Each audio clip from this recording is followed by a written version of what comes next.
السلام علیکم O level students, آج ہم مضمون کر رہے ہیں میڈیا کا معاشرے پر اثر۔ ہمارا پہلا پوائنٹ ہے جدید دور میں میڈیا کی اہمیت اور معاشرے پر اثر۔ تو میڈیا کے ذریعے لوگ چند منٹوں میں دنیا بھر کے حالات و واقعات سے آگاہی حاصل کر لیتے ہیں۔ معلومات کے ساتھ ساتھ اسے تعلیمی اور تفریحی مقاصد کے لیے بھی استعمال کیا جاتا ہے۔ میڈیا کے معاشرے پر مثبت اور منفی دونوں طرح کے اثرات مرتب ہوئے ہیں۔ تعلیمی میدان میں جہاں میڈیکل اور انجینئرنگ کے موضوعات پر رہنمائی فراہم کی گئی، تو وہیں لمحہ بلمحہ بدلتی صورتحال خبروں کے ذریعے لوگوں تک پہنچنے لگی۔ لیکن اس کا منفی اثر یہ ہوا کہ تفریح کے نام پر میڈیا نے بہت سی غیر اخلاقی چیزیں بھی دکھائیں جو ہماری روایات اور اقدار کے منافی ہیں۔ ہمارا دوسرا پوائنٹ ہے میڈیا کے فوائد اور نقصانات۔ تو سب سے بڑا فائدہ تو میڈیا کا یہ ہے کہ اس کے ذریعے جلد خبر سے آگاہی ہو جاتی ہے۔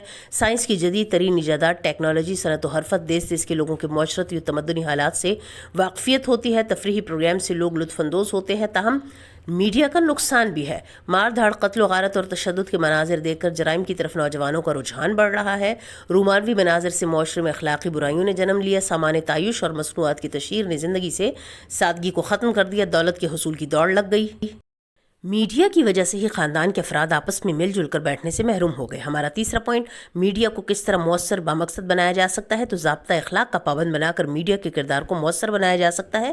نیوز چینل سنسنی پھیلانے سے گریز کرے اور حالات حاضرہ کے پروگرامز میں دوسروں کی پگڑی نہ اچھالی جائے۔ تفریح کے لیے بامقصد ڈرامے بنائے جائیں، نوجوانوں اور بچوں کے لیے خصوصی اخلاقی پروگرام بنائے جائیں، تو میڈیا زیادہ بامقصد کردار ادا کر سکتا ہے۔